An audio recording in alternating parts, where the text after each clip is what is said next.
dan akhir adalah T. Tamat. So apa-apa pun yang berlaku, bila kita belajar, kita mesti ada aim, iaitu dekat bahagian T. Dia mesti ditamatkan. Barulah kita panggil itu adalah belajar. Kan? Sebab kita bukannya nak belajar, kita nak berlama-lamaan, kita nak membuang masa, kita nak ada objektif lain pula selain daripada belajar, tak. Dia akan jadi, kita akan tamatkan juga journey tu. Kerana journey ini adalah bersifat sementara. Lepas habis belajar, banyak lagi perkara yang kita boleh explore. Betul tak? Setuju tak? Alright. Okay. So itulah dia formula rocket. Yang mana formula saya banyaklah membantu pelajar master untuk habiskan thesis. Sebab bila cakap pasal master PhD ni, ada yang sampai tak tahu macam nak habiskan thesis ni. Macam tak nampak jalan keluar. Tapi di dalam formula rocket ni lah diajarkan macam mana kita nak faham perjalanan framework kita. Kalau contohnya pelajar degree ini, dia ada tempoh masa, betul kan dia kata silap setahu saya lah, kalau dissertation ni dia fasa dia adalah setahun. 6 semester kajian, 6 bulan kajian dan 6 bulan adalah membuat thesis. Okay. Adakah betul masa zaman dulu begitulah zaman saya, tapi saya tak pasti sekarang macam mana. Okay, itu adalah time frame. So bila kita ada time frame, kita kena melaksanakan tanggungjawab kita untuk berada dalam time frame tersebut dan habiskan kita punya dissertation. Dan syukur alhamdulillah sebenarnya bila cakap pasal dissertation degree ni sebenarnya kita ada penyelia atau pensyarah yang akan membantu kita untuk kita menyelesaikan perkara tu. Kan? So dia adalah satu peringkat awalan lah sebenarnya kan untuk masuk kepada fasa seterusnya kan. Okay.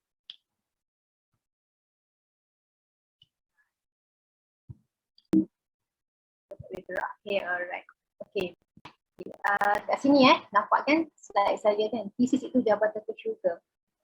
Alright, ini adalah satu ungkapan yang sebenarnya yang membuatkan saya benar-benar faham, benar-benar faham bila saya berada dalam keadaan stuck yang begitu lama ketika fasa PhD.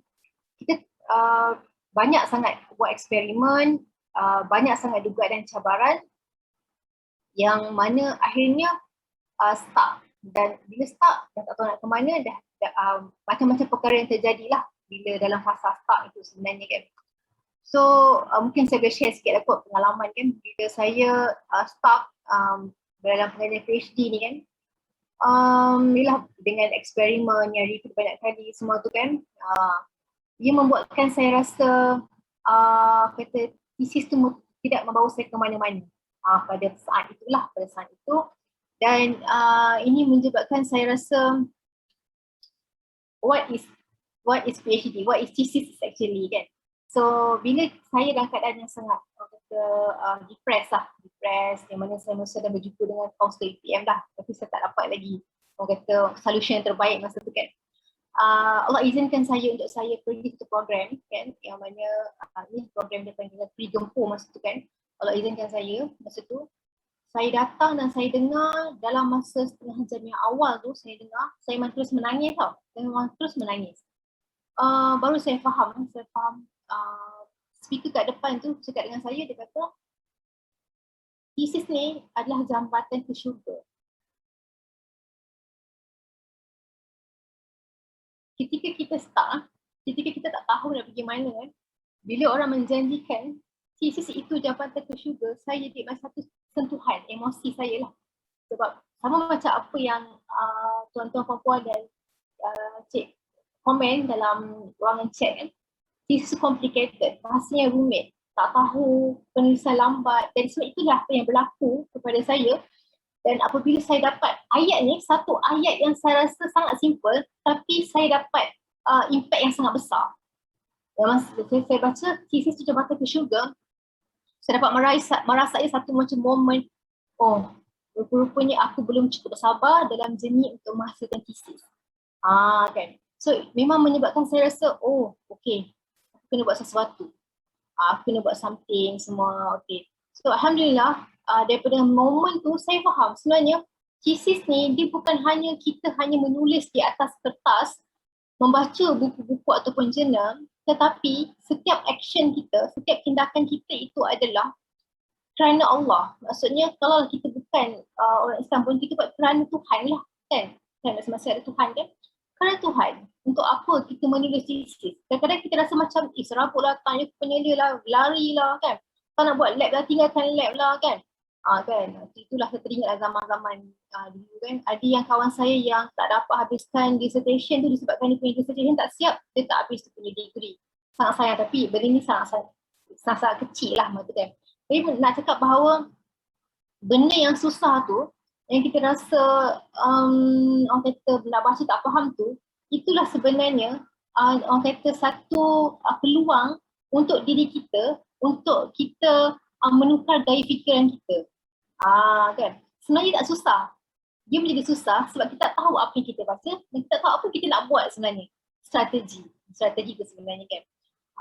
So saya mungkinlah boleh share sedikit kan. Bila Dr. Raket anjurkan seminar yang berterusan,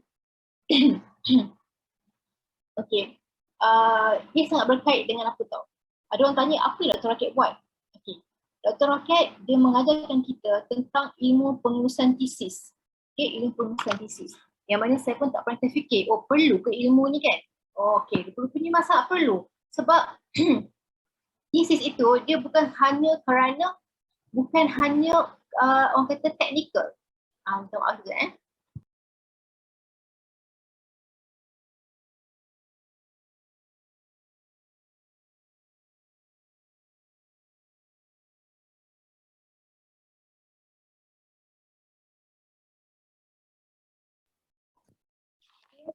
Tesis itu dia bukan hanya kita menulis, kita membuat kajian, kita present dan kita dapat result. Okay. Tesis tu dia sangat berkait dengan management, dengan cara bagaimana kita menguruskan kehidupan kita. So, Dr. Raket mengajarkan ilmu tesis management ini adalah ia berkisar tentang 3 perkara. Ada 3 perkara yang sangat penting, iaitu yang pertama adalah motivasi. Okay, memang semua orang perlukan motivasi. Of course, dalam kehidupan kita pun, kalau kita tak belajar pun, kita perlukan motivasi untuk terus hidup. Betul tak? Okay, sama juga macam thesis, kita perlukan motivasi. Okay, yang kedua, kita perlukan spiritual, semangat, orang kata dalaman kita, supaya kita menjadi orang yang sangat kuat jika ada cabaran duka yang datang. Dan yang ketiga adalah strategi. Okay, strategi. So, ketiga-tiga elemen ini, dia adalah satu perkara yang boleh orang kata kita menggemblengkan. Maksudnya kita boleh combinekan dan ini yang dikatakan thesis management. Tetapi portion dia pula kan. Dia tahu 3 benda, motivasi, spiritual dan strategi. Tapi sebanyak manakah motivasi, sebanyak manakah spiritual dan sebanyak manakah strategi itu sebenarnya. Okay. So dalam thesis management ni sebenarnya adalah motivasi itu adalah sekitar 20%. Okay, manakala motivasi adalah 10%, manakala spiritual adalah 20%, okay, dan selebihnya yang besar portion dia adalah apa? Yang besar portion dia adalah strategi. Itulah yang dipelajari, itulah yang saya belajar lah daripada formula terakhir. Kita kena strategi. So kalau kita cakap benda ni susah, benda ni payah, dia ni tak nak disiapkan. Sebab kita strategi, kita just nampak benda tu susah. Itu dah zikir kita. So mungkinlah saya boleh share kan, boleh tulis tesis itu mudah, kita lekatkan dekat tempat belajar kita. Kan, supaya kita sentiasa fikir, rasa dan kita berzikir perkataan macam tu. Dan inilah apa yang saya apply kan ketika journey saya nak menghabiskan PhD. Every day saya akan lihat perkataan itu dan ia menjadi impact kepada saya untuk berfikir mudah je, apa yang susah. Kan, sebelum mudah, cabaran pun jadi senang je. Itu benda, kita kena sentiasa ada mindset thesis itu mudah. Okay, alright, okay, kemudian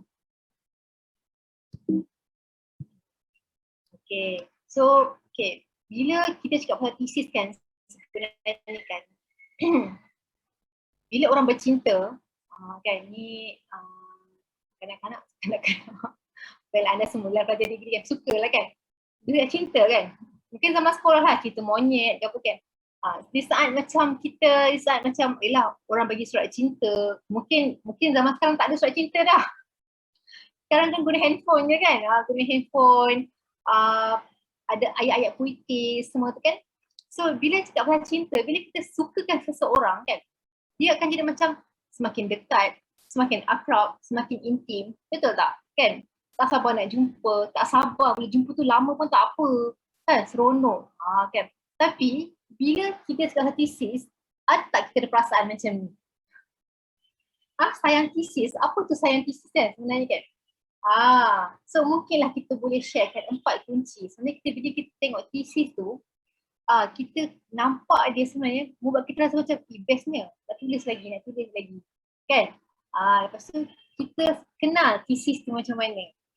Bila cakap pasal thesis ni sebenarnya kan, mungkin saya boleh share satu kata formula lah ataupun strategi.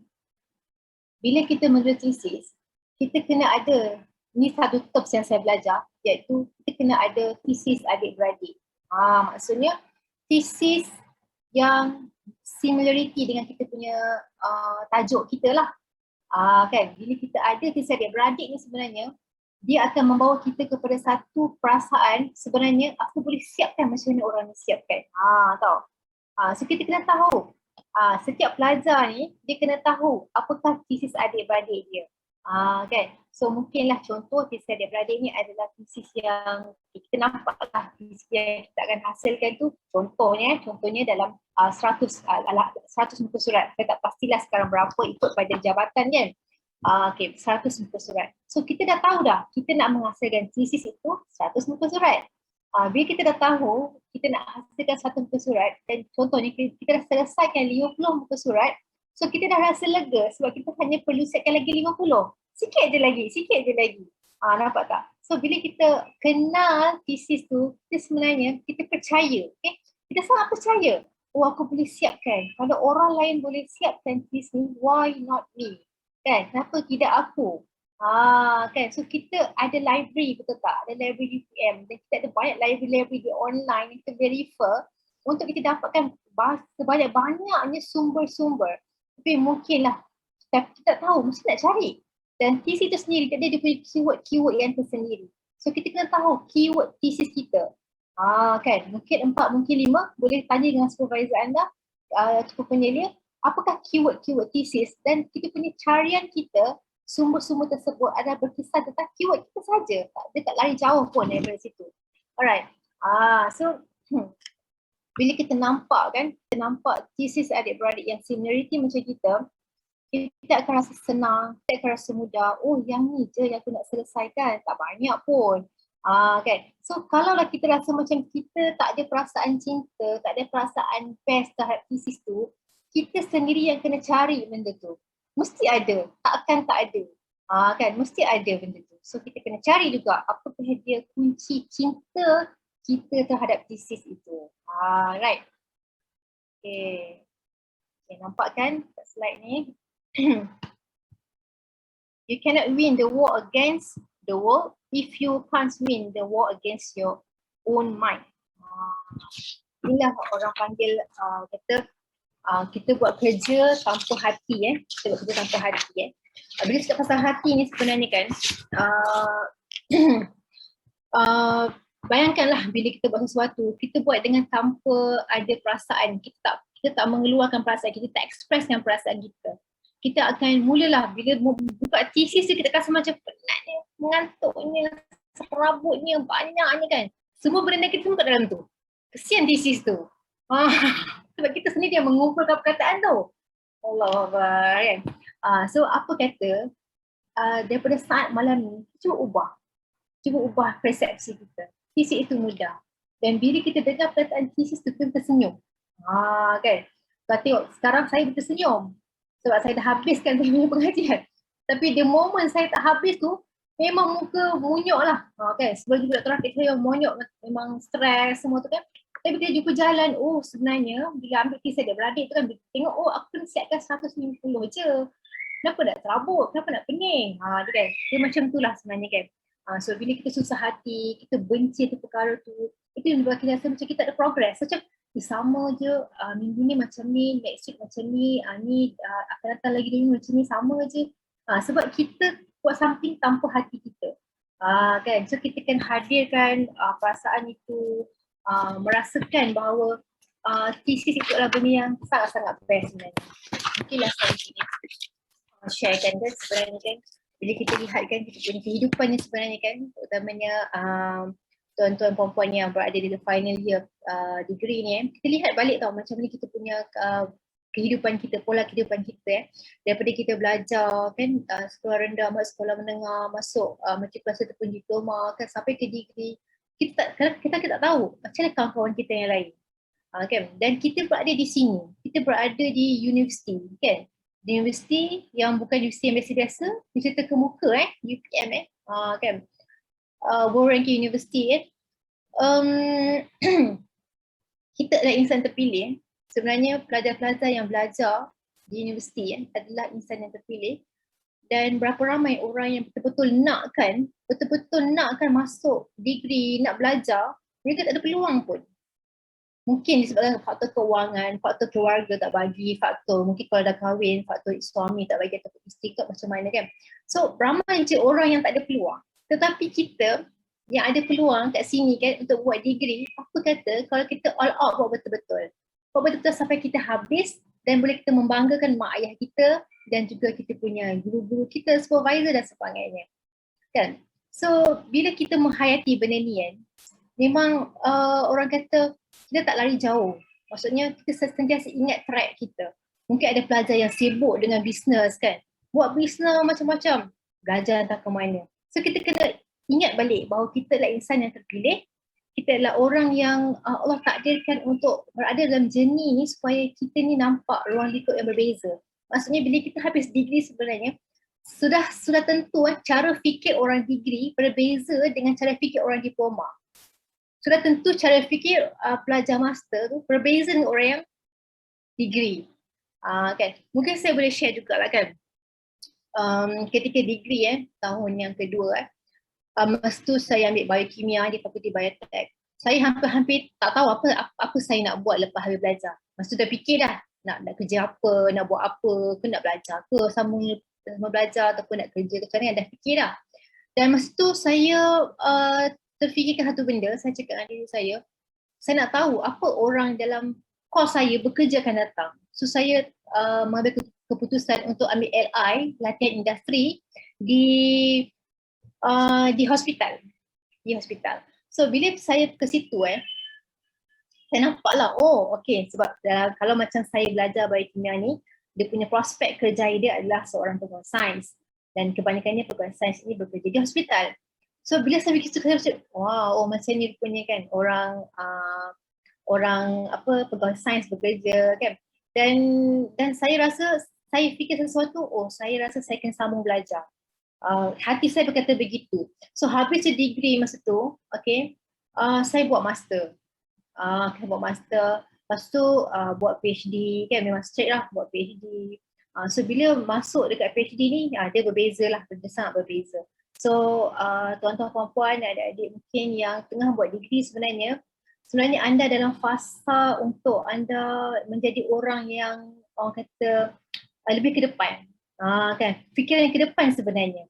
Jika dalam fasa anda buat thesis degree ni ada banyak dugaan dengan cabaran, itu tandanya Tuhan nak bagi benda yang baru kat kita. Tuhan nak kita belajar sukar itu lebih awal, supaya dalam fasa kita selepas belajar ini, kita akan ada, orang kata kita akan lebih matang untuk menghadapi dugaan demi dugaan. So jangan mudah sentap lah bila penyelia ataupun pensyarah tegur kan, ni tak betul, kita sedia maklum lah, sebenarnya kita dalam fasa belajar. Sebab tu bila saya cakap formula rocket kan, emosi, kita sebagai pelajar tidak boleh main emosi. Kan, ditegur oleh pensyarah, kita sebagai pelajar kita cuba menerima, sebab pensyarah mana ada guru yang tak nak orang kata membahagiakan pelajar, dia mesti ada pelajar dia bahagia.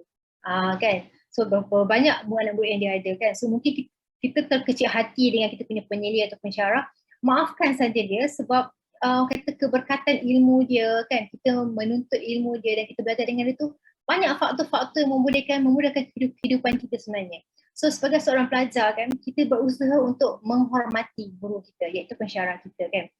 So kita ingat momen masa kat sekolah kan, kita sangat-sangat menghargai guru. Ketika selamat hari guru tu kan, hari guru kita bagi hadiah ke persembahan. So why not sifat-sifat macam ni kita bawakan ke universiti kan. Dia dengan pensyarah tu kita tahu kita nak menghargai dia macam mana kan. Mungkin kita boleh bagi dia hadiah kan, untuk birthday dia. Mungkin kita boleh wish dia mungkin hari raya ke, hari raya Cina ke kan, hari Deepavali. So kita boleh wish dia. So jangan tinggalkan orang kata momen tu, hubungan dengan kita punya supervisor tu hanya di sekolah. Cuba kita bawakan dekat universiti supaya orang kata mudahlah untuk kita belajar, untuk kita mendekati, untuk kita orang kata menghayati sebenarnya jenis sebagai seorang pelajar ni sendiri. Alright. Okay. Alright. Okay. So, okay, ini sangat-sangat relate dengan perasaan takut Bila kita tesis sebenarnya, kita macam apa? Takutlah nak buat kajian, okay? Takutlah nak jumpa penyelia atau pensyarah kan. Kita ada satu perasaan takut. Okay, percayalah tuan-tuan dan puan-puan sekalian, okay? Perasaan takut ini akan membunuh kita sebenarnya. Dia akan membunuh kejayaan kita. Apa yang sepatutnya dicapai, kita boleh capai sebab kita ada perasaan takut. So mungkinlah saya boleh sharekan dengan anda semua tips untuk bagaimana kita nak menyentuh kita punya penyelia ataupun kita punya pensyarah tu sendiri. Okay, yang mana benda ni saya belajar dan saya apply dan ia memang workable, memang sangat-sangat berimpact. So Alhamdulillah. Okay, so pertama sekali saya nak sharekan macam kita nak menyentuh kita punya supervisor, penyelia atau pensyarah ni sebenarnya kan. Okay, kita kena tahu macam kita nak sentuh fikiran dia, kan, mental dia. Okay, macam mana first kita kena tunjukkan result yang konsisten. Walaupun result kita tu macam salah kan, buat eksperimen tadi kan, tunjuk salah sebenarnya kan, tapi kita beranikan diri, kita just tunjukkan ni result kita. Ni apa yang saya buat ni doktor, okey tak doktor? Kan. Dan kita selalu tanya SV kita, pensyarah kita, walaupun kita rasa kita macam bodoh. Tanya sahaja, walaupun kita rasa bodoh. Kadang-kadang kita tak tanya, aku rasa aku macam dapat bodoh lah tanya soalan kat profesor. Itu adalah kesilapan. Kita rasa bodoh, kita kena tanya je. So kita dah proses belajar, so jangan segan nak bertanya. Okay, dan kita jumpa SV kita, penyelia kita dalam keadaan kita high energy. Kan, apa tu high energy? Dalam keadaan emosi kita baik, kita rasa seronok, kita rasa happy kan. Dan kita nak convert perasaan happy tu kepada kita punya pensyarah tu sendiri. So kalau student tu happy, pensyarah tu happy, adakah pensyarah kita nak bantu kita lebih banyak? Kan? Sudah tentulah, betul tak? Sudah tentulah nak bantu lebih banyak. Okay? Dan kemudian cakap pasal macam mana kita nak menyentuh SV ada secara fizikal. Macam yang saya cerita tadi adalah dengan kita wish dia, tahu birthday dia bila, bagi hadiah, tak ada masalah pun. Pelajar bagi hadiah pada pensyarah. Menghargai seorang guru kan, mendoakan dia kan. Itulah dia perkara-perkara yang kita mungkin kita terlepas pandang kan, konsep kita sebagai seorang pelajar ni, kita tak meraihkan guru kita ni kan. Saya petang tadi saya ada satu video lah yang sebenarnya saya tengok okay, saya boleh share link video tu kemudian, yang mana seorang guru Thailand ni, seorang doktor doktor perubatan ni, betapa seorang guru ni dia nak sangat pelajar dia berjaya. Dia sanggup buat apa saja asalkan pelajar dia boleh habiskan ijazah kedoktoran tu kan. So melihat kepada guru tersebut, ya Allah, memang kata sebenarnya guru ni dia dah berprogram banyak untuk pelajar. Cuma pelajar dia yang tak perasan. Boleh saya cakap macam tu? Pelajar tak perasan. Kadang pelajar rasa, cikgu aku ni, lecturer ni tak tengok pun aku, tak tengok khabar aku pun. Kadang pelajar ni dia melihat sudut pandang yang lain. Dia nampak SV dia macam ni, macam tu, macam ni, macam tu kan. Sedangkan sebenarnya kan seorang pensyarah tu, seorang guru tu sendiri, sebenarnya dia telah banyak membantu kita. dia willing nak tunjuk satu persatu kan. So bersyukurlah kepada anda pelajar-pelajar yang mendapat pensyarah yang sangat-sangat baik, yang sangat-sangat membantu. So hargai. Bila kita hargai, pensyarah kita akan mudahkan segala urusan kita. Tak kira dalam kita punya final year project ke, dalam subjek-subjek lain ke kan, kita punya assignment semua, kita akan rasa sangat senang. Dan cuba kita tengok orang-orang yang berjaya ni macam mana. Macam mana hubungan dia dengan guru dia, macam hubungan dia dengan parents, dengan family kan. So itu semua kita kena tengok, kena tengok semula. Itulah tips, okay? Tips. Macam kita nak overcome perasaan takut tu. Jangan takut jumpa SV. Just jumpa SV, jumpa penyelia. Kita just beritahu je apa cabaran kita. InsyaAllah bila kita jujur dengan mereka, mereka akan bantu kita sebanyak-banyaknya. Okay, nampak tak gambar kucing ni? Kan, itulah bila kita hati kan, rasa malas kan, rasa macam tak tahulah kan, tak tahulah buat macam mana kan. Ini sebenarnya saya nak share, ada cara dia, ada strateginya bila kita bercakap pasal thesis, how we want to manage the thesis sebenarnya tak susah, okay, alright.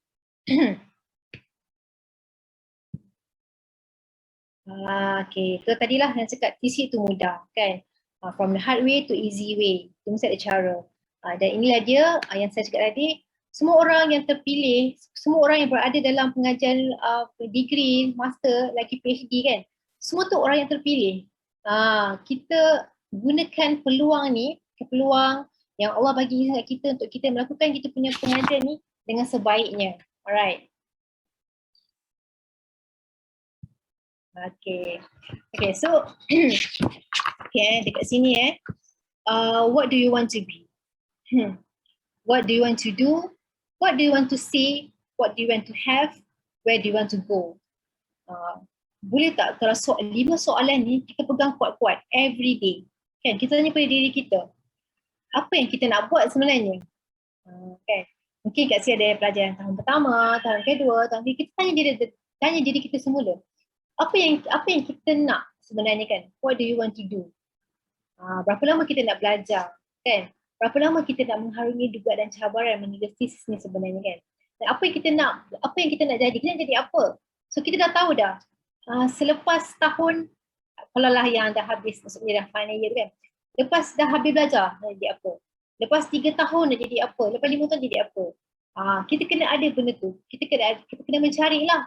Of course lah, masa zaman sekarang ni kan kita ada internet kan, so sangat besar capaian kita dan kita boleh tahu, kita boleh cari benda tu semua.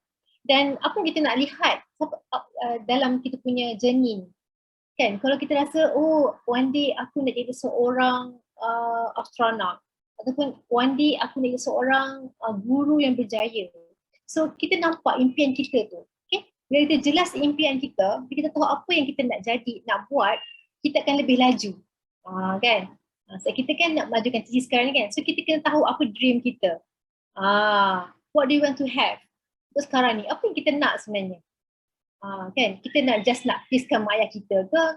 Ataupun kita memang sayangkan kita punya jenis pengajian kita ni, so kita nak habiskan kita punya pengajian dengan indah, dengan seronoknya kan? Where do you want to go? So kelima-lima soalan ni, kita kena selalu tanya pada diri kita. Keep on asking. Okay, dan kemudian mindset. Okay, bila kita bercerita pasal jenis master PhD ataupun kita punya final year project sebenarnya semua tu adalah berkaitan dengan mindset. Bukan kenapa kita tak ada progress, kenapa kita rasa kita stuck di pertengahan jalan, kerana kita merasa bahawa perjalanan ini bukan milik kita. Maksudnya, aku ni memang dilahirkan tak pandai. Aku ni memang dilahirkan dalam family yang biasa-biasa, family yang miskin, orang yang taklah berada sangat macam orang tu, kan? Kita selalu fikir macam tu. Kita fikir kita ni lah yang paling buruk, orang lain yang paling bagus, kan?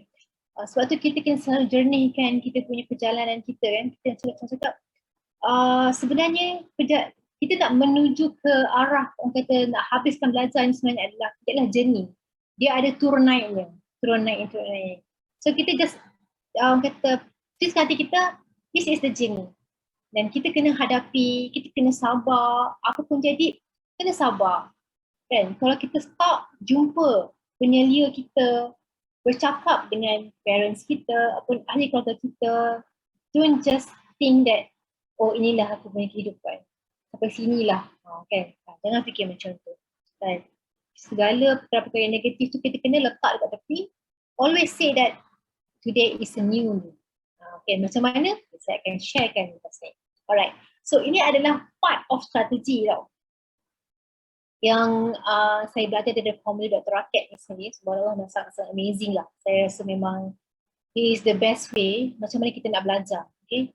Dan formula yang saya akan share sebenarnya formula untuk kita fokus dengan belajar kita, fokus dengan kita punya pengajian kita, fokus dengan kita punya penyelesaian tesis hingga ke akhirnya. Yang pertama, yang pertama adalah WIP. Bukan VVIP WIP, work in peace. Work in peace ni apa? Work in peace ni adalah kita bekerja pada satu masa yang tertentu tanpa ada gangguan.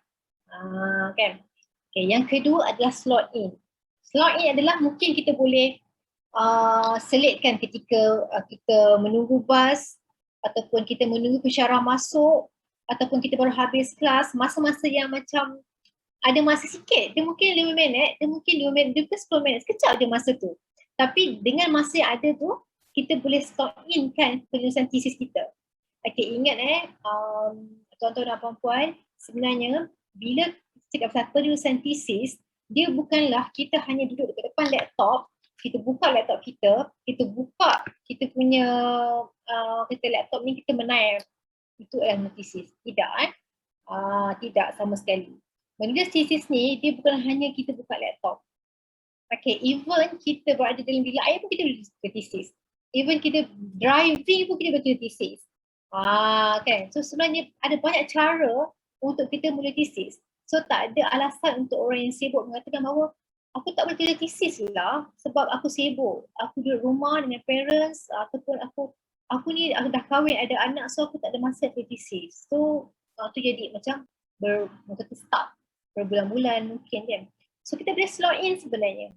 Alright. So kalau yang dah bekerja, mungkinlah dia dah bekerja, kita boleh slot in kan masa ketika kita nak start meeting. Maybe 10 minit kita boleh slot in, siapkan. Beberapa perkara di situ sebenarnya. Dan kemudian ada hibernate dan reward. Okay. Macam mana hibernate dan reward ni? Masa kita buat kerja kan, ada orang dia memang sukakan reward. Maksudnya, okay, bila aku dah siap 2 perenggan, aku nak buat video TikTok. Contoh, bila aku dah siapkan 1 page ni, aku nak pergi jalan-jalan, window shopping.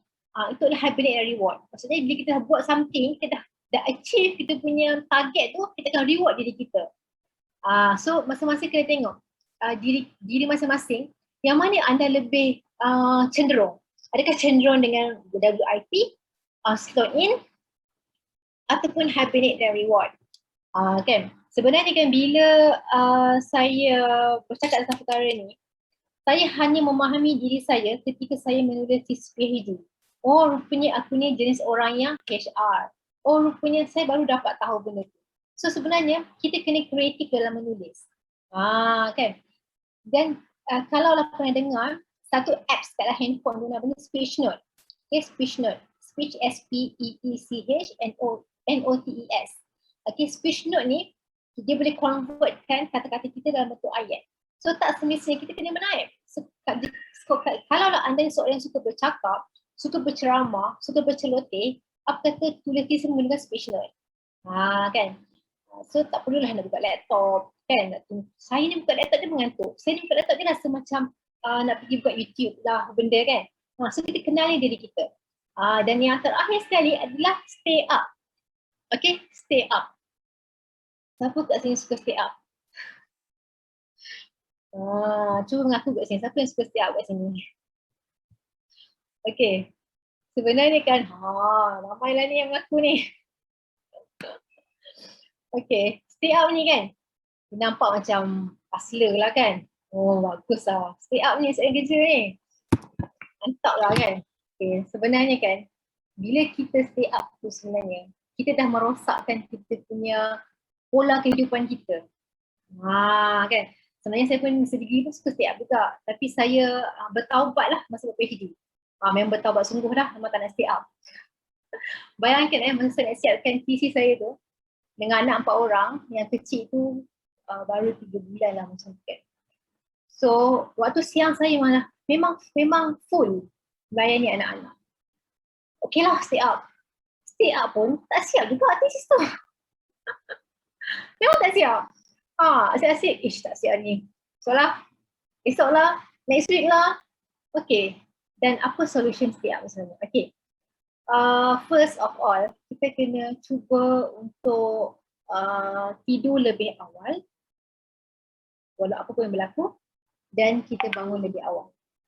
Dan inilah formula yang saya rasa, saya boleh cakap dengan anda semua, formula yang sangat-sangat baik. Kita mungkin cakap, oh ini orang-orang terpilih je yang boleh bangun awal pagi ni. Kan? Sebenarnya tidak. Dia memerlukan usaha, dia adalah proses yang konsisten. Maksudnya kita cuba ubah sikit-sikit. Mungkin dalam masa seminggu, kita setiap 5 hari. Oh rajin sungguh. 5 hari kan? Cuba kita kurangkan daripada seminggu tu, kita stay up 3 hari. Itu pun dah win tau. Dah sangat win. Sebab kita dah cuba berusaha untuk tidak stay up. Okay. Mungkin saya boleh share lebih lagi lepas ni kan. Tentang stay up ni. So, alright. Saya suka tau nak share pasal hectic lifestyle cycle. Yang saya belajar menerusi formula Dr. Rocket ni sebenarnya kan. Ini adalah pola kehidupan kita. Okay, daripada kita bangun tengok sini kita bangun pagi, lepas tu kat sini bangun pagi, lepas tu 8 pagi, 9 pagi, 11 pagi, 1 pagi, 3 petang. Okay, apa yang kita kena buat? Apa yang kita kena buat? Alright, so saya boleh share je dia punya original file untuk anda semua, untuk manfaat semua lagi, untuk belajar, nak memahami diri kita tau. Okay, so bila kita lihat kat sini sebenarnya kan, badan kita, fikiran kita sangat aktif, sangat aktif ketika di awal pagi. Sebab tu kami dalam Platinum Dr. Rocket ni, kami diajar untuk belajar untuk bangun pada pukul 4.01 pagi. Dulu saya rasa impossible tau. Tak pernah aku nak bangun pagi. Aku tak pernah bangun pagi. Dengan anak 4 orang tu, saya tak pernah bangun pagi. Lepas tu, saya cuba absorb this formula and this is workable. Sangat-sangat berkesan yang mana saya menulis thesis sekurang-kurangnya 20 minit di awal pagi. Dah boleh menjimatkan masa saya banyak sangat waktu siang hari. Maksudnya, awal pagi, setengah jam di awal pagi itu adalah lebih kurang macam 2 jam waktu siang. Kenapa saya cakap macam tu? Sebab performance otak kita meningkat dengan sangat drastik ketika awal pagi, 4.01 pagi. So Alhamdulillah, saya nak share dengan semua, saya dapat applykan ilmu sampai hari ini, walaupun dah habis thesis, kan? Tapi saya boleh apply kan, 4 pagi, pop, akan terus bangun. Kan sekarang ni lah, kalau dulu memang susah. Kan? Tapi bila saya apply, inilah rahsia orang berjaya. Kalau kita tengok kan, bayata-bayata orang berjaya, mereka ni memang orang yang bangun pagi, awal pagi. First hour tu mereka manfaat. Betul, first hour kita manfaat kan. Bangun pagi, solat sekurang-kurangnya 2 rakaat, baca Quran 1 muka surat mungkin. Dan kita fokus thesis only, nampak tak thesis only sini kan. Lepas tu baca zikir-zikir yang membantu diri kita, yang protect diri kita. Yang paling best morning walk. Kan. Saya morning walk ni pun start PhD ada morning walk. Masa degree tak ada morning walk. Pagi tu atas tilam lah. Macam tu lah. Lepas tu, apa lagi? Selalunya kita buatlah kata-kata pukul 8 je kelas kan. Okay. So pagi kita fokus, very fokus. Apa yang perlu kita buat kat sini. So pola kehidupan kita ni sebenarnya kan, daripada awal pagi, 4 pagi ni, sampailah ke petang, tengah hari, pukul 1 kan. Pukul 1 tu kita kena kailullah kan. Kita tidur sekejap, ke petang. Semakin petang semakin masuk pukul 3 petang, 5 petang, 7 petang sebenarnya kan. Kita punya badan kita dah diprogramkan sebenarnya untuk kita slow down sampai waktu 9, 10 kita dah semakin orang kata disconnected with people, kita dah tidur masa tu kan. Dan kajian dilakukan siapa yang tidur awal tu dia akan dapat orang kata deep sleep, very deep sleep. So bila kita tidur dalam keadaan sangat-sangat orang kata puas, kita akan bangun dengan ceria. Kan? So ini adalah orang kata lifestyle kita. Inilah sebenarnya apa yang Tuhan programkan untuk diri kita. Dan apabila kita ikut laluan ni, kita ikut bangun pagi, buat ni, buat tu, buat ni, semakin kita masuk waktu asar, makin kita semakin slow, kita tidur awal semua tu, kita nampak performance kita dengan kita punya thesis kita, kerjaya kita, dia jadi best. Sangat-sangat best. So, bila nak cakap pasal stay up tu, kita kena ubah. Kalau kita mampu untuk ubah diri kita untuk menjadi lebih baik, sebenarnya kita mampu untuk mengubah orang sekeliling kita, kejayaan di sekeliling kita. Okay, insyaAllah. Right.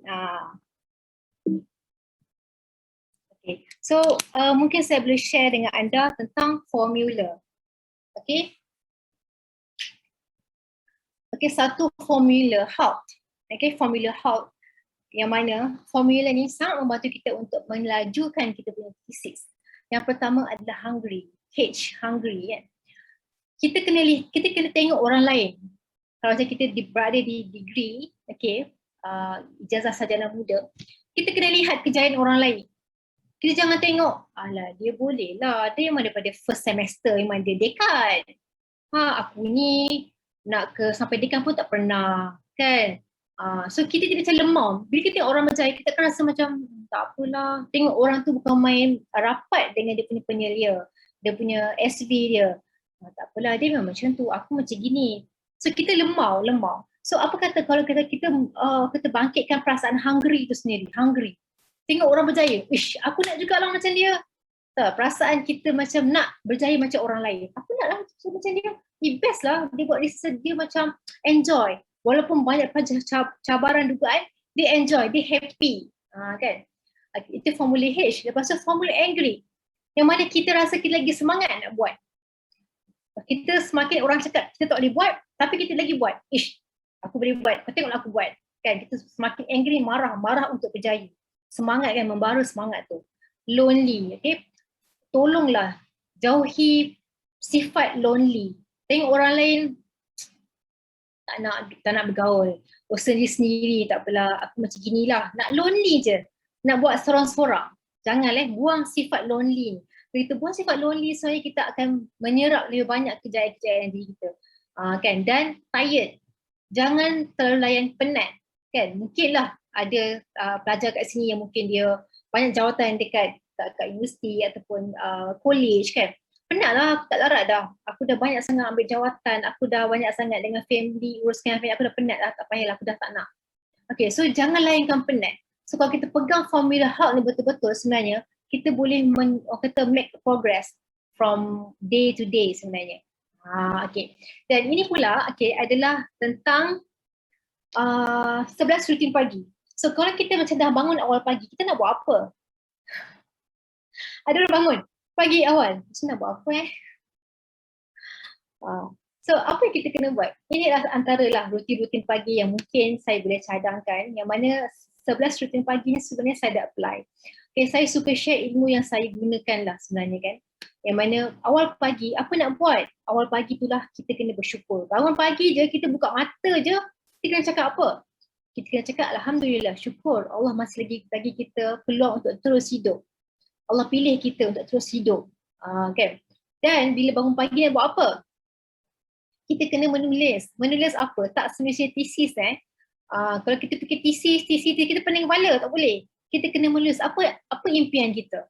Apa impian kita dalam kehidupan kita.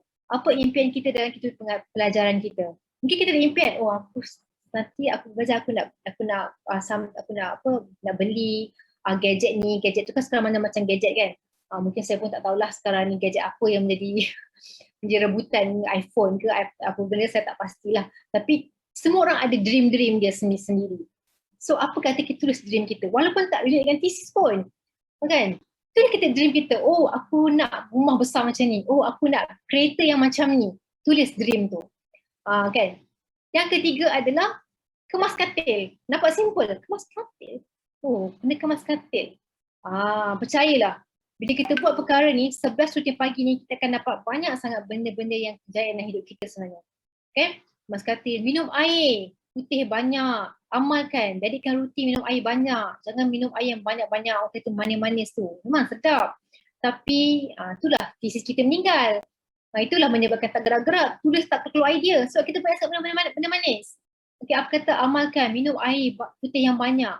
Okay, berus gigi menggunakan tukar tangan.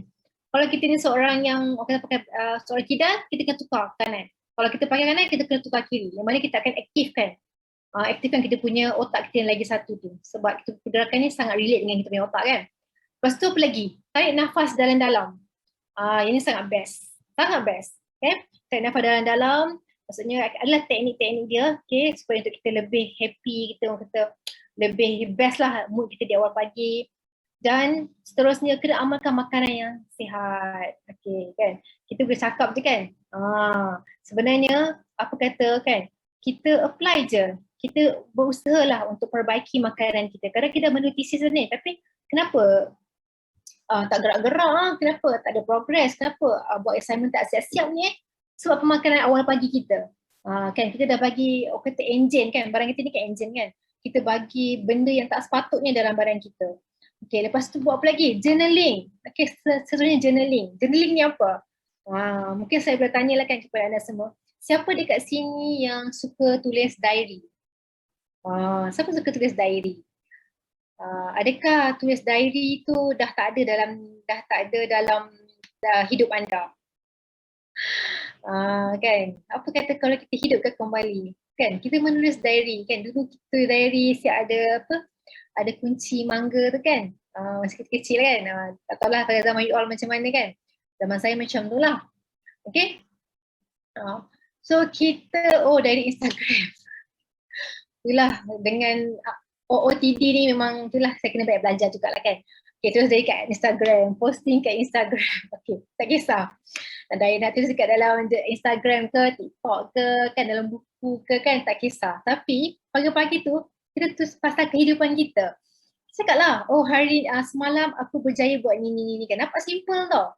Nampak simple. Tapi sebenarnya bila kita menulis tentang diri kita, menulis tentang kejayaan kecil diri kita sebenarnya, kita mengatakan bahawa diri kita ni adalah orang yang berjaya.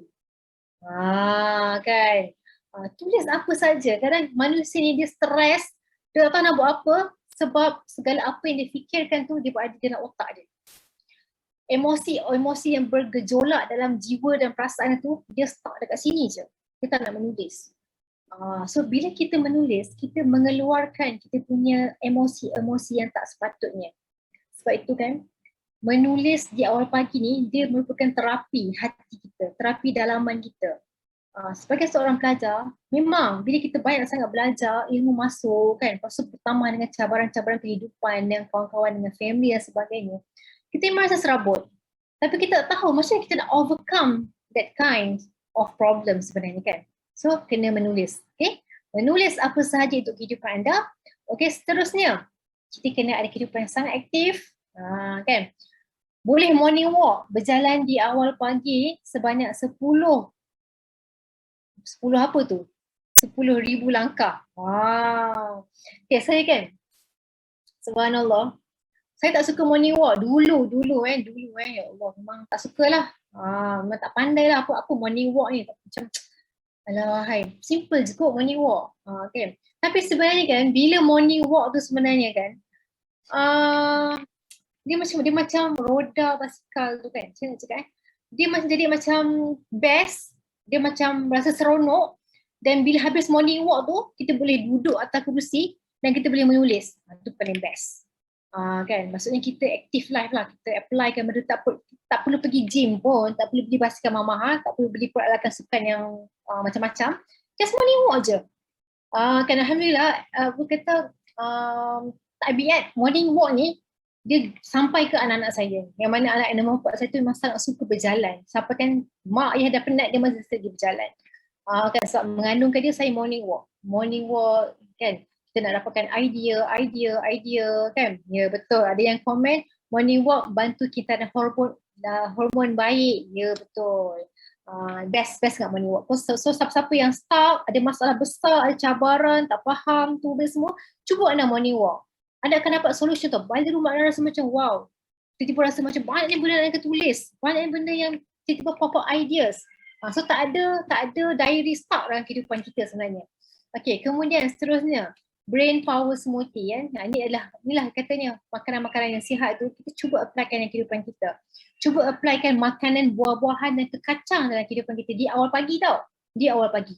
Kita kena amalkan benda ni. Sebab bila kita bagi benda yang ringan pada fikiran kita, pada badan kita, kita akan rasa kehidupan ni senang, smooth je. Kita tak mudah marah kat orang, kita tak mudah stres dan kita pun awet muda. Kan? Sebab kita dah treat badan kita ni kepada makanan-makanan yang sihat. Okay, cubalah avoid teh obeng, roti canai, nasi lemak tu cubalah avoid. Melainkan jika anda memang seorang yang pagi tu bertani, orang kata hard work kan. Mungkin ada kat sini buat kajian pasal ayam macam saya dulu kan. Pagi dia kena kasih makan ayam. So pagi tu mungkin kena makan berat, nasi ke apa-apa kan. Saat kita ada masa untuk kita berhenti, itu boleh. Tapi kalau lah setakatnya kehidupan kita ni nak menulis tesis, nak belajar dalam kelas, tak perlu kita nak makan benda-benda yang berat di awal pagi. So bila kita jaga awal pagi kita sebenarnya, kita akan menjaga keseluruhan kehidupan kita sebenarnya. Alright, so yang seterusnya, rutin pagi yang seterusnya adalah daily reading. Kan, kita buat pembacaan. Pembacaan, sikit pun tak apa, tapi konsisten. Okay. Tak tekan slide ni macam agak lambat sikit. Okay, alright. Pergi ke belakang balik.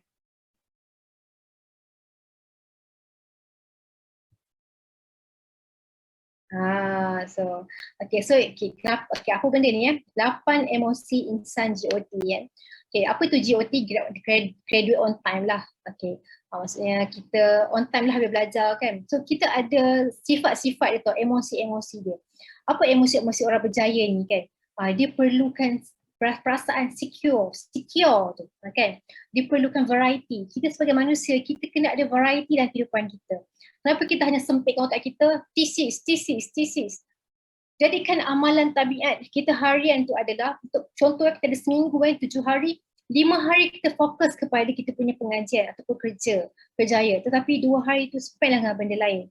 Kita perlukan kehidupan yang macam tu sebenarnya. Dan manusia ni dia perlukan reward. Kita perlukan orang-orang yang boleh orang kata memuji kita ataupun kita sendiri yang reward diri kita. Kita sendiri puji diri kita.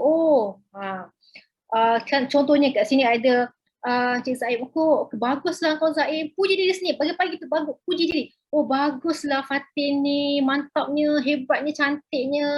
Kita yang kena reward diri kita. Kita yang kena puji diri kita. Tak ada siapa yang puji diri kita kita yang kena puji kan, kalau kita nak harapkan orang puji, tak ada harapan lah kan.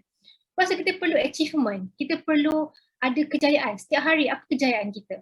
Okay, saya suka menulis kejayaan setiap pagi. Ini adalah apa yang saya belajar daripada formula Dr. Rakyat ni kan. Setiap pagi tu menulis. Kan. Okay. Right. Kemudian kita perlukan apa lagi? Manusia perlukan excellence. Kejayaan. Betul. Dan kita semua ni ada kejayaan kita. Janganlah cakap dengan diri kita, aku tak ada apa-apa. No such thing. Jangan cakap macam tu. Kita adalah insan-insan yang Allah hidupkan setiap hari dengan setiap kejayaan. Even kita mungkin kita lalu dekat tepi jalan, tiba-tiba kita tersenyum dekat orang tu. Itu pun kejayaan. Selama ni kita lalu kita monyok je. Lantak lah. Orang kiri kanan tak tengok pun kan. Tapi sebenarnya bila kita boleh tersenyum dengan orang kat tepi kita tersenyum dengan cleaner kat tepi tu, itu adalah kejayaan besar kita sebenarnya kan. Lepas tu need of belonging, love. Kita perlu merasa dihargai, mencintai, dicintai. Kita perlu wujudkan perasaan-perasaan tu. Dan kita perlukan challenge, cabaran untuk kita grow lebih besar. Untuk grow lebih hebat sebenarnya kan. Dan kita perlukan responsibility, contribution. Setiap orang yang diciptakan di dunia ni ada contribution ni. Kan? Apa peranan Fatin malam ni? Apa peranan Zaim malam ni kan? So banyak peranan-peranan sebenarnya kita sebagai seorang pelajar kan, seorang pekerja mungkin, okay? Teruskan sifat-sifat emosi-emosi yang sebegini sebenarnya. Okay. Kemudian seterusnya, okay, kita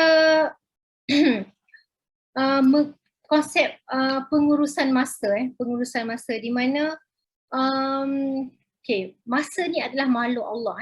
Masa ni adalah makhluk Allah. Kenapa kita cakap macam tu? Sebab kita memang tak boleh kontrol masa, tetapi kita boleh menguruskan masa kita dengan meletakkan aktiviti-aktiviti yang tertentu dalam masa-masa kita. Kan? So mungkinlah kita ada satu cara yang dipanggil sebagai TM168 yang mungkin saya tak sempat nak share dekat sini sebab dia lebih panjang lah sharingnya kan.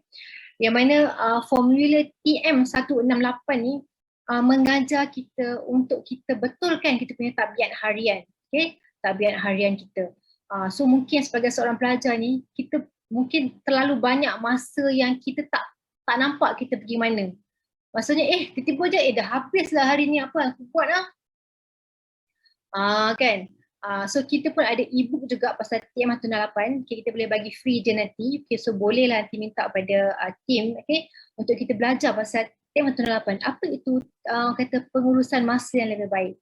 Sebenarnya cabaran kita, semua orang diberi masa 24 jam, betul tak? Tetapi bagaimana kita menguruskan sebenarnya sangat penting. Okay, so kita pun ada e-book lain, e-book untuk menguruskan tesis. Okay, so team akan sharekan untuk anda semua. Semua e-book ni percuma. So jangan lupa kita ada team mungkin dekat Facebook dan dia boleh komen lah bagi e-book percuma yang boleh anda banyak belajar. Okay, okay, alright. Okay, so okay, saya nak share dengan anda satu magic number lah. Okay, bila kita belajar waktu kita kecil dulu kan, sifir, nak pandai matematik, mak cakap apa, cikgu cakap apa, hafal sifir, betul tak? Tapi untuk kita habiskan kita punya tesis ni sebenarnya, okay, untuk kita habiskan pengajian kita ada kita punya magic number juga. Kan? Apakah magic number untuk kita bekerja dengan tesis kita? Okay, so magic number dia apa? Cuba tengok kat situ. 40 minit sehari. Okay, 25 jam.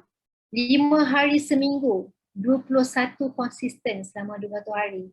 Siapa pernah dengar formula ni? Boleh kat tangan tak? Kan, siapa yang pernah dengar formula ni? Okay, so insyaAllah pernah dengar. Bagusnya pernah dengar.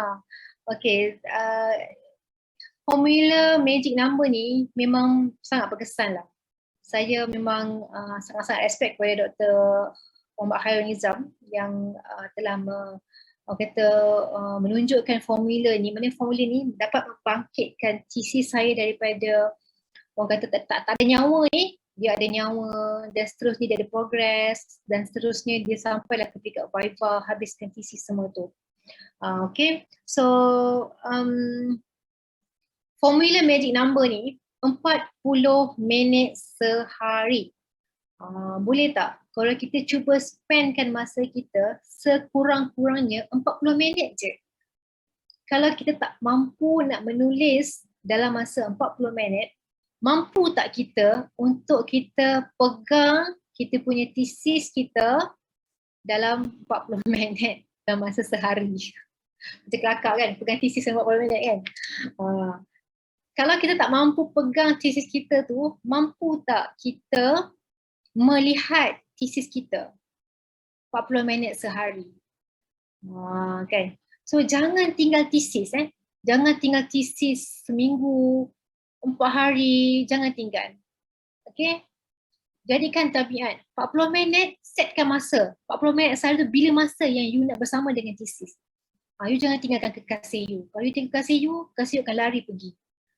Kan? So kena 40 minit sekurang-kurangnya. Okay? Kemudian 25 jam jangan tinggal tesis.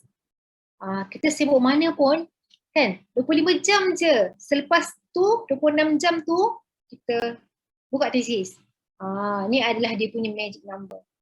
Kalau kita boleh konsisten dengan magic number ni, insya-Allah kita punya tesis kita akan cepat siap on time. Kalau kita target 6 bulan siap, dia mesti boleh siap. Kan, sebab formula ni dah terbukti bantu ramai sangat pelajar. So why not kita applykan dalam kehidupan kita. So yang ketiga adalah 5 hari seminggu. Okay, 5 hari seminggu, okay, kerjakan tesis. Kan, jangan kerjakan kawan, jangan bergaduh dengan orang. Kita kerjakan tesis. Kita buat apa seperti tesis kita. Tetapi 2 hari yang selebihnya, Sabtu Ahad, mungkin kita buatlah benda lain. Pergilah enjoy. Pergilah buat aktiviti apa yang you suka. You suka apa? You suka daki gunung. Pergilah buat. You suka cycling. You suka jogging. You suka window shopping ke apa kan. Buatlah masa 2 hari tu. Tapi 5 hari ni wajib untuk bersama dengan tesis. Kan. Bukan 5 hari pagi siang tengah malam tengah tesis. Taklah. Maksudnya satu hari dia sekurang-kurangnya 40 minit. Mesti 5 hari. Okay. So pengalaman saya kan. Okay, kenapa 5 hari kadang-kadang kan orang ni dia rajin tau. 7 hari, Isnin ke Jumaat dah masuk lab kan, dah buat tesis. Satu hari mesti masuk lab juga. Dia tak ada masa kat rumah, dia tak ada family time. Masa dia memang dekat universiti je. Ada yang orang macam ni, memang ada orang macam ni. Tapi performance kehidupan tu. Adakah kita jadi macam lebih menghargai kehidupan? Adakah hubungan kita dengan family lebih baik? So kalau kita applykan ilmu 5 hari seminggu ni sebenarnya kan, untuk kita buat fokus pada kerja kita ni, tesis kita ni sebenarnya kita boleh dapat banyak sangat kejayaan.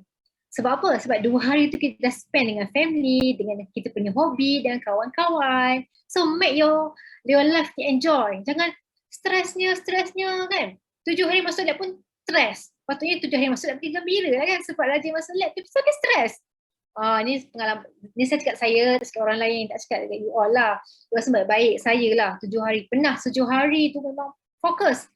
Lepas tu tinggalkan seminggu, 2 minggu sebab kita terlalu penat. So jaga magic number yang 5 hari all out dengan thesis, 2 hari please rest.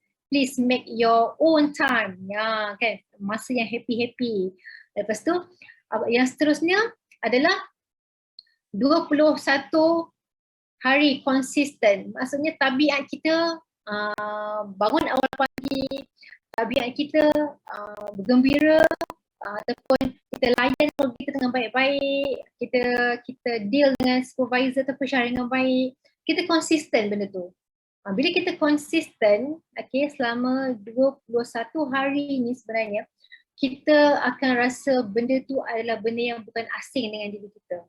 Kenapa kita cakap situ susah? Sebab kita rasa benda tu asing. Kita rasa macam, penatnya, banyaklah dia kan, alasan-alasan itu kan. Sebab kita tak mampu konsisten. Kita punya jadual kita sebagai seorang pelajar kan, yang tadi saya share kan, lifestyle kan dalam benda bulat tu, cuba applykan benda tu. Kan kalau saya yang dah beranak pinak sampai dan 4-5 orang ni pun boleh applykan benda tu, apalah lagi anda sebenarnya kan, kan yang mungkin masih muda, muda teruna kan, apa lagi, muda anak dara kan, sebenarnya lagi anda boleh apply ilmu-ilmu yang sangat-sangat orang kata efektif dan juga awesome ni sebenarnya kan. Okay. So kadang-kadang ada yang bertanya kan, macam mana saya dah guna dah magic number tu, saya dah apply dah kan, tapi saya macam rasa tetaplah juga saya tak ada progress lah dalam saya punya life saya, dalam kehidupan saya, dalam menulis, tak ada progress. Kan, kenapa? Kenapa satu benda yang saya perasan lah, yang ni saya cakap pasal pengalaman juga, kita rasa kita dah all out dah, kita dah fokus, tapi dia tak boleh sustain. Maksudnya saya tak ada sustain lama. So apa yang saya buat pada masa itu, saya ubah cara pemakanan. Kan, saya rasa memang saya rasa berat tau. Berat dengan kehidupan dan semacam orang lain mampu progress, banyaknya kejayaan dia kan. Tapi saya tak ada apa kejayaan. Saya merasakan pada masa itulah kan. Rupa-rupanya kan ada satu rutin yang saya tak ubah, yang saya malas nak ubah. Walaupun master in nutritional sciences, kan, ni bercakap dengan diri sendirilah. Walaupun master dalam pemakanan, tapi saya macam kurang applykan ilmu pemakanan tu. Kan, itulah dia sebenarnya kan, sangat-sangat mencabar tau. Bila kita ni tahu ilmu, tapi kita tak tahu apply. Dan ini adalah cabaran ramai orang. Kan, tahu banyak ilmu, tapi tak apply pun. kat universiti kan, banyak ilmu yang kita dapat tapi kita tak apply. Setuju tak? So apa kata, okay, kita bermula dengan diri kita. Of course, apa yang kita nak mulakan tu adalah dengan pemakanan kita. Pemakanan kita. Kita nak berjaya. Kita nak jadi orang pandai macam orang tu. Kita nak jadi orang banyak kejayaan macam orang tu. Tapi kita tak mampu nak ubah pemakanan kita. Kan? Apa kata kalau kita berhenti makan makanan yang kita suka ambil? Kan? Suka makan apa pagi-pagi? Makan petang-petang suka makan apa? Pisang goreng, nasi lemak, apa lagi kan? Berlemak-lemak yang manis-manis tu, itu adalah pilihan kita. Oh tak ada pilihan lah kak, memang kafe dia sediakan makanan tu je. Kan? Semua tabiat diri kita. So bila insyaAllah bila kita ubah pemakanan kita, kita akan lebih ringan tau. Kita punya badan kita ni enjin. Contohlah kalau kereta Ferrari isi minyak RON 95, apa jadi? Tak boleh. Dia tak suit. Macam tu jugalah kalau kita nak sukses, kita kena suitkan badan kita dengan makanan yang best. Makanan yang ada impact. Makanan yang tak berat. Makanan yang tak berproses. Itu yang pertama. Yang kedua, ubah lifestyle kita. Kan? Kita kena ubah cara lifestyle kita. Mungkin dari segi kita punya exercise, kan? Mindset kita, kan? Ada orang dia suka tengok orang lain, dia suka judge orang lain, tapi dia tak judge diri dia sendiri. Saya bercakap dengan saya jugalah. Okay, tak judge diri sendiri, suka tengok orang lain, panggil orang lain, kan? So kita ubah lifestyle kita. Dia tak suka exercise. Masa ni lah untuk kita dapat apa yang kita nak dapat dalam life kita, kita kena cuba untuk orang kata be different. Be different. Tak semua orang nak be different. Apa kata kalau kita bangun pagi kat asrama tu, dekat college tu, okay, kita morning walk pagi tu. Kan? Tak ada masalah. Boleh sangat-sangat kan? Alright. Kita kat sini Ketika bayi berumur 8 bulan, mereka ada 1000 trillion connection. Dan bila umur 10 tahun, dia akan mati separuh. Dia punya sel tu kan. Yang berbaki ni pun akan hilang sedikit demi sedikit. Sampailah alam kanak-kanak, sampai ke dewasa. Kecuali mereka yang menjaga otak. Subhanallah. Saya baca pun saya rasa wow, amazing. Kan sebenarnya kan Tuhan memberi kita satu kurniaan otak yang sangat-sangat bermanfaat, berfaedah. Tapi kitalah yang mungkin kita kurang menyayangi diri kita. Kita rasa oh tak apa, aku makan macam ni hari ni, esok aku bertaubat lah. Kan? Kan kita hargai otak kita. Kita rasa otak ni jadi pandai sebab anugerah Allah. Sebab dilahirkan pandai. Aku ni memang tak pandai. Lahir-lahir macam ni. Mak ayah aku macam ni. Adik-adik aku macam ni. Salahkan orang sekeliling pula tu. Sebenarnya kita semua ada potensi untuk menjaga otak kita. Bermula dengan kehidupan kita, lifestyle kita, pemakanan kita, dengan orang yang kita bergaul. Okay? So sangat rugilah kalau kita tak nak menjaga otak. Dan kita tahulah kan. Dan kita sedia maklum juga sebenarnya banyak je makanan otak yang kita dah boleh banyak kita explore hari ni sebenarnya kan. Cuma kita nak tak nak je kita applykan benda tu. Okay. Alright, okay. So apa lagi? Apa lagi perbuatan yang mematikan connection otak? Kan? Otak kita ni bersambung-sambung tau. Kan? Kata iklan apa? Dugro kan? Otak bersambung-sambung kan? Tapi otak ni kan dia punya connection between the cell tu sebenarnya, okay, dia boleh musnah dengan kita main gadget terlalu lama. Tengok YouTube lama sangat. Tengok TikTok lama sangat. Tak ada masa, tak ada time frame, main tengok je. Kan? Itu satu faktor kenapa kita ni tak boleh berfikiran juga macam orang lain. Sebab kita terdedah dengan benda-benda elektronik. Kan? Toksin-toksin asap rokok, makanan bergula, tak cukup tidur. Kan? Dia cakap stay up tu kan? Stay up, cubalah elakkan daripada stay up. Memang sangat-sangat bermakna kehidupan kita bila kita memula di awal pagi dan kita tidak mengamalkan stay up tu sebenarnya. Okay? Boleh ke boleh? Kan? Sebenarnya memang banyak lagi lah kan faktor-faktor lain, tapi kita share yang ini je lah insyaAllah. Okay? Okay, give up. Saya dah rasa macam stres lah. Saya rasa dah tak boleh go lah. Kan? Kita akan rasa macam satu perasaan yang Allahu Akbar. Sebab saya pernah mengalami perasaan ni, so saya rasa macam nikmat kurniaan Allah kan apabila kita pernah menghadapi perasaan-perasaan macam ni, give up. tak tahu nak buat apa. Tetapi bila Allah kurniakan jalan, kita rasa, oh okay, Allah nak kita bantu lebih ramai. Maksudnya Allah nak aku bantu lebih ramai. So bila saya cakap pasal CRMP tu kan, saya pun tak bantu fikir lepas saya habis PhD saya akan bantu lebih ramai student master PhD. Bantu bukanlah bantu menulis tesis, tapi bantu menguruskan tesis. Sebab tesis ini dia perlu diuruskan. Dia bukan tiba-tiba siap, tak. Dia perlu diuruskan. Okay. Pada fasa saya rasa give up dalam tesis ni kan. Satu perkara lah, bila saya dapat ilmu ni kan, tulis acknowledgement. Tulis acknowledgement, boleh membantu ke tu acknowledgement ni? Penghargaan kan kat depan tesis kita tu kan, ada penghargaan tu. Biasanya masa waktu degree master tu kan, itu dapat last kali yang saya tulis. Last kali saya tulis. Rupa-rupanya di peringkat awal penulisan tesis kita ni, kita kena tulis acknowledgement dulu. Kita kena ada feel penghargaan tu. Kita kena ada orang kata imagination yang sebenarnya kita sudah siap menulis tesis dan kita mengucapkan tanda-tanda penghargaan kepada orang yang membantu kita dalam journey kita. Kan. So at the moment saya menulis acknowledgement, saya boleh menangis tau. Allahu Akbar. Saya menangis, subhanallah. Acknowledgement memang sangat power. Saya menulis dengan penuh dengan air mata. Saya membayangkan saya habis saya punya pengajian. Dan benda tu sangat membantu saya. Sangat membantu. So saya give up, saya rasa saya macam saya stuck, saya akan baca balik acknowledgement tu. Terus rasa semangat, wow, semangatnya. Kan? Okay, ada yang bertanya, doktor boleh ke PhD part time, boleh siap 3 tahun GOT, kadang-kadang negatif tak lebih kuat daripada positif. Subhanallah. Ya, boleh. Sangat-sangat boleh.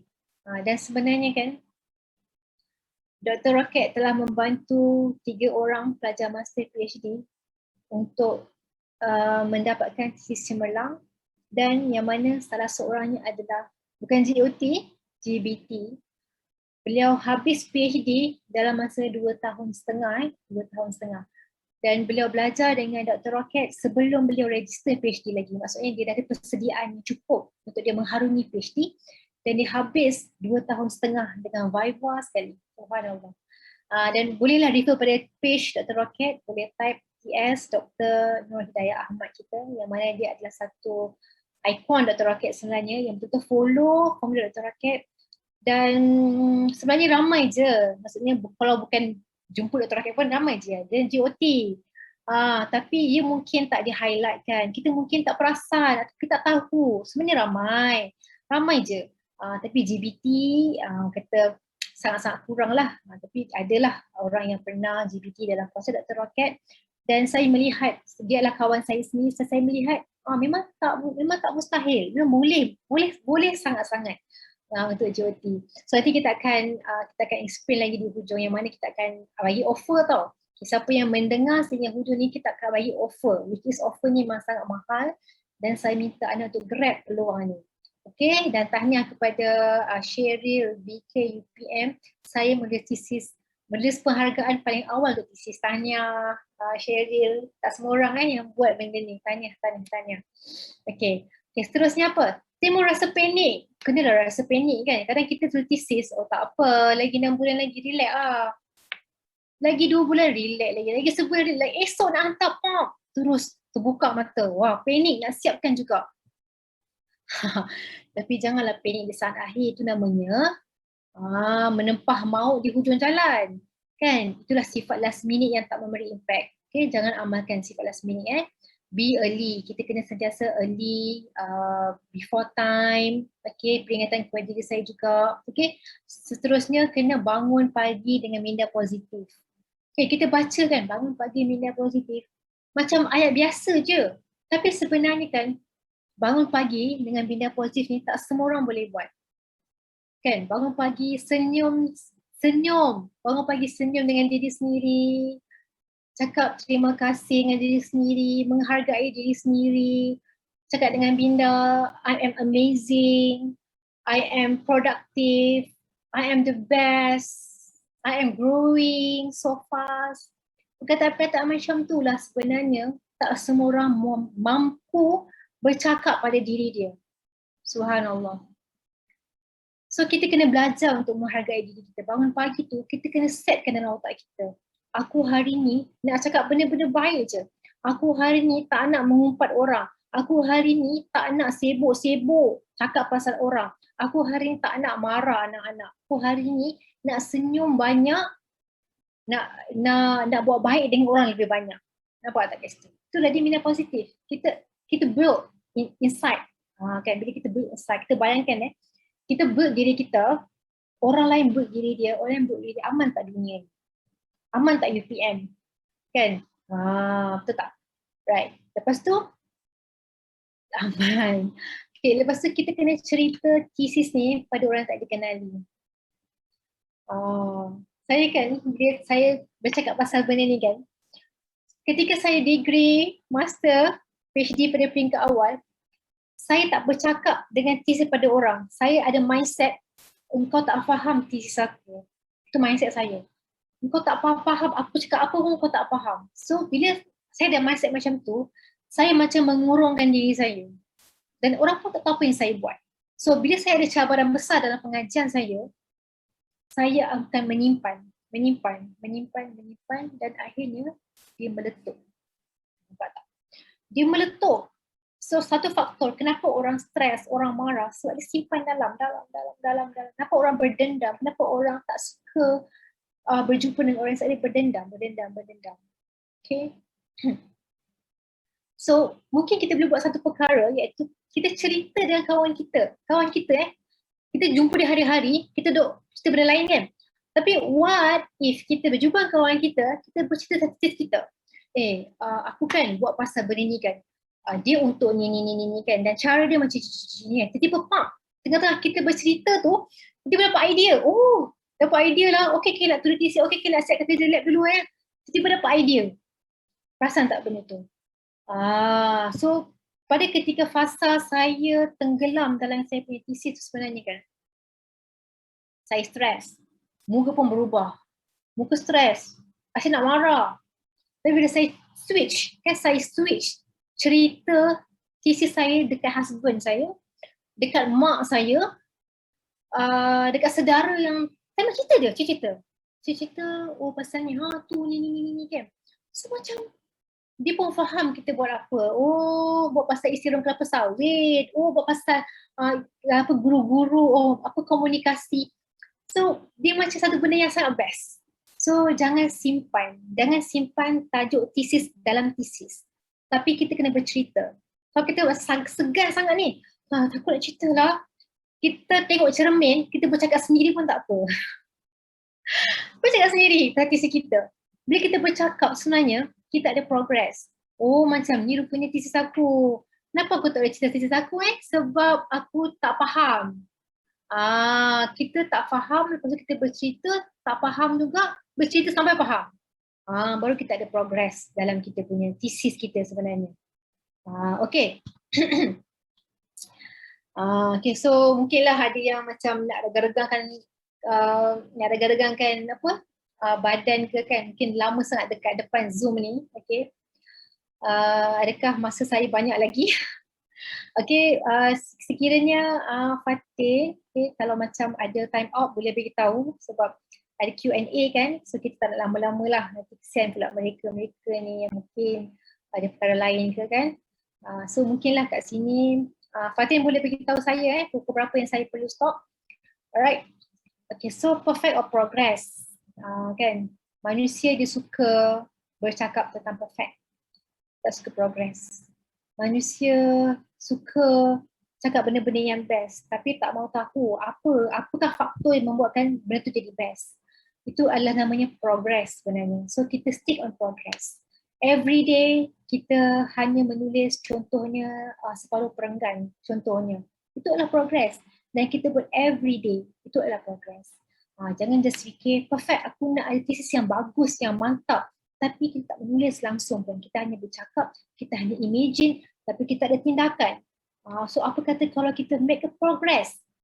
Every day saya wajib untuk menulis satu perenggan. Every day saya mesti tulis 2 muka surat. Cuba kita bercakap dengan diri kita macam tu hari-hari. Dan kita senyum pada diri kita yang kita mampu melakukannya. Alright. Okay. So inilah di antara formula-formula yang saya rasa mungkin saya tak dapat nak kongsikan lebih banyak pada malam ni. Sebenarnya saya sangat banyak saya nak kongsikan formula. Okay. Tapi insyaAllah kita akan berhenti sekitar mungkin lagi 15 minit untuk kita Q&A. Okay. Kita boleh lagi 5 minit ke? Lagi 5 minit. Boleh teruskan lagi lah. Lepas tu kita teruskan kepada sesi Q&A. Alright. Okay, terima kasih Cik Fatin kita. Alright, so formula seterusnya adalah apa? Planning, organizing, completing. Untuk kita punya pengurusan pengajian, dia ada planning dia. Planning datang daripada mana? Idea. So idea yang kita ada tu kita plankan dia bila kita nak buat, bila kita nak siapkan. Organize kan, minggu ni siapkan apa, next week siapkan apa. Dan akhirnya complete. Ya, bila formula POC kita apply kan, kita akan habis kita punya pengajian. Jangan risau. Alright. Okay, so ini adalah beberapa formula dan sebenarnya sistem, ilmu, buat dan ulang kan. Okay, semua ni adalah formula kejayaan. Ini semua adalah formula untuk orang berjaya kan. Orang yang sibuk ni sebenarnya dia berhak untuk berjaya. Okay. Dan ini adalah formula siap, surrounding, inspiration, alami dan proses yang mana bila kita dah cakap kita nak berjaya, kita kena ada surrounding yang bagus. Bila kita kata kita nak siapkan thesis, kita kena ada surrounding yang mengatakan yang kita boleh siapkan thesis. Bila kita kata kita nak berjaya macam orang lain, siapakah inspirasi kita? Dan bila kita berkata kita nak berjaya, apakah proses-prosesnya? Seperti kalau air yang masak kepada prosesnya, sudah tentu untuk menyiapkan thesis ada proses-prosesnya sebenarnya. Okay, so inilah sedikit sebanyak brainstorm yang kita perlu wujudkan dalam kita punya fikiran kita apabila kita boleh thesis. 5W1H, when, kan, why, where, kajian kita ni pasal apa, berkait dengan siapa, dekat mana dan bagaimana nak buat. Semua ni kita boleh senaraikan untuk kita dapatkan aha-aha ataupun idea untuk kita menulis sebenarnya. Okay, so saya go through secara ringkas. Akhirnya saya sudah share thesis map. Yang mana thesis map ni saya berkenalan ketika saya buat PhD.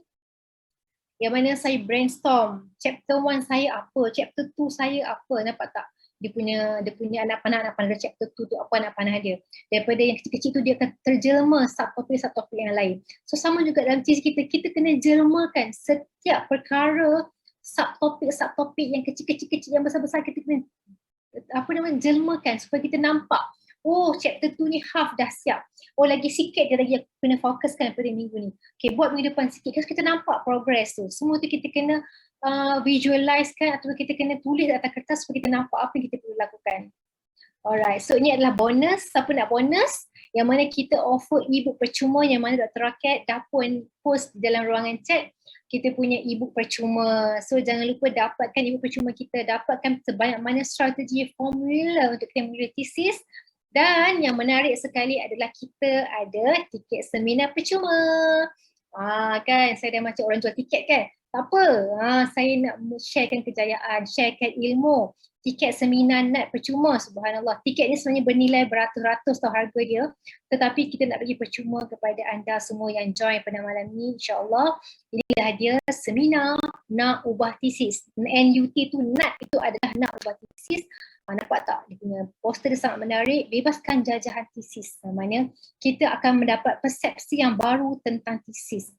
Kita tak akan rasa thesis ini adalah menyusahkan. Malah kita akan lebih mencintai thesis. So jangan lupa kita ada 2,000 lagi tau tiket percuma untuk seminar nak ubah thesis Grab. Dan orang kata offer ni sebenarnya bukan untuk diri anda. Okay, share kepada saudara mara yang mungkin sedang dalam pengajian, yang mungkin tak habis-habis lagi, yang mungkin belum register tapi berniat nak semua pengajian. Saya sangat-sangat recommendkan sebab seminar inilah yang banyak membuka mata saya tentang apakah itu thesis yang sebenarnya, sehingga saya dapat habiskan saya punya PhD dengan gembira dan ceria. Subhanallah, tenang, sangat amazing. Alhamdulillah, syukur sangat-sangat. Okey, itu saja daripada saya. Minta maaf atas segala kekurangan.